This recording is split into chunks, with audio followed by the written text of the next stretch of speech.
Hello, my wonderful followers, and welcome back to another video. In today's video, we are doing What If Jax Was the Host? So I'm doing a little mini series where I do what if each character was the host. And for each character, I kind of create a separate lore, a separate idea, just based on the general information I know about the stuff. And for this one, I've seen a lot of memes and stuff about the situation between Jax and Pomni, and I've also seen the basically deleting of Kane. So my idea for this one was, what if Jax became the host? Was Kinger is editing Kane's code like standard, how it goes, and just before he dies, just before he gets deleted, Kane does a last ditch effort and bonds his basically code to one of the actual players because you can't delete the players. So he jumps to the closest one, and in this case, he jumps onto Jax. So in this situation, Jax and Kane are merged in minds. So they're having a really glitch and finicky problem. So Kane's trying to do all his overriding while Jax is also trying to resist. And I've seen some of the emotional tension behind Pomni and Jax. So in this, Kane only notices that he has emotional tension against Pomni. And so in this scene I'm drawing it that he has Pomni by the throat, and Jax isn't fully in control. As I start developing this, I start kind of giving Jax an abstraction of sorts. So he's not actually abstracting, but he's losing control of his mind. So in this one, it's not really necessarily like he knows fully what he's doing. It's more of a merging of the AI and actual mind. Because Jax wouldn't intentionally do this, and Jax from what I could see, is like a villain, but not a villain. So I couldn't figure out a direct way, like what he would do and how he would do it. And I thought it'd be a really cool idea if Kane, because he is code, basically bonds himself as a last ditch effort. And I thought, well, it'd be a really cool idea for Jax's story if that's who he bonds to. So when I start drawing this up, I draw him in the just as Jax, but I draw him in half the suit of Kane, the host outfit, and with a bit of like a glitching, like he's kind of breaking through. Jax is trying to resist, and Kane is trying to take over. And because it's another person's mind, Kane cannot properly process these emotions that an actual person has. So when he sees the tension, the emotions he feels towards Pomni, and whether they be romantic emotions or you consider aggravation, whatever you want to call them, he can't properly process what they are and how to deal with them. So because Jax is emotional and Kane is angry because he's almost been killed, all that is kind of being fueled towards Pomni, and this is why he has her by the throat. And so when I was drawing this, I was really kind of thought it was a cool pose also, because I wanted to do another snap pose like I did with Ragatha, because I really love that kind of position where you do that snap. But I realized I would just be reusing the same pose and same idea. So I wanted to go for a different one. And I kind of created the lore and the idea behind this pose. With that trapped, I'm talking about where that merge, I have Kane's mouth kind of clamping down on Jax.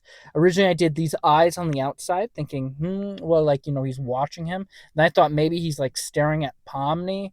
And then I went, nah, the eyes just aren't matching the mood, and they're not matching what I'm trying to go for. So I removed the eyes altogether. With Pomni, she's kind of having, I couldn't figure out if she was like, because she's being grabbed by the throat, she could be suffocating. And then I didn't know if she'd be angry, sad, like the emotion. So I'm kind of leaning more towards a shocked expression. Because at first I was kind of going for a really like she's out of breath, and then I went, that just looks a little too serious. I want more of, he's not actually he's not strangling her. He just has her by the throat. That's the thought for the position here. And I find as I draw each of them, it becomes easier and easier as I'm doing it, like figuring out what everything is, where it goes, where the stripes go, what color goes on what half. And I begin to enjoy it more and more as I'm drawing them. I find that if I try to draw realism or draw anything semi-realistic, I have a really hard time. But the more unrealistic the drawing is, the easier of time I have. And so I really enjoyed doing this drawing and putting the line art in. I've also been mixing up with my tablet, trying to change up my sensitivities for how hard pressure is and everything. So I've been messing with that and just trying to adjust it. I've been adding, like I said, because Jax is emotional, he's also been close to abstracting from what I've seen, or could be close to abstracting. Like I said, I really don't know much about it. So I kind of gave a bit of he's abstracting, losing his mind, like he's trying to get a grip, but because all these emotions and all these things are going on, they're all happening at once. For the colors, I kind of did the yellow for his suit instead of the white, and I did a darker, and instead of the bow tie, I did an actual tie because of the pictures I've seen of where they're like at the bar. He has that really messy tie. I think he has a tie in that scene. He has a tie, I know, in the anime one. So, and that one I kind of referenced also. So, kind of mixed up their personalities and mixed up their traits, kind of trying to combine each of these to each other. The doing the abstraction for the eyes was a little difficult because I had to look up a bunch of reference photos and I wasn't sure how it was going to go. And then even for like this mouth, it just wasn't perfectly going how I wanted. So I kind of had to jump around how I wanted things and how the idea I wanted it to go.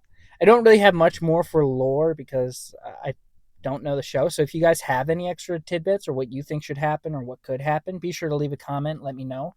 Somebody left a comment on one of my other videos for Ragatha, and I loved the idea. I thought it was brilliant. If I was doing a whole series on it, I would have totally gone for that idea. But this is just a mini series for me to be able to draw really cool ideas, really fun ideas, and be able to post a video about it quickly.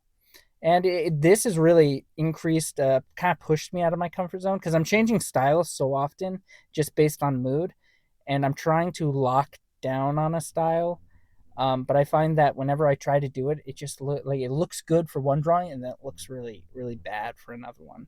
So this has really helped me capture a coloring method and a line art method, like because I'm changing, like I said, so often with what I'm doing. I really enjoyed doing Jax. I love drawing him whenever I do him. And I try to capture this really dark motion movement, like try to make this all dark.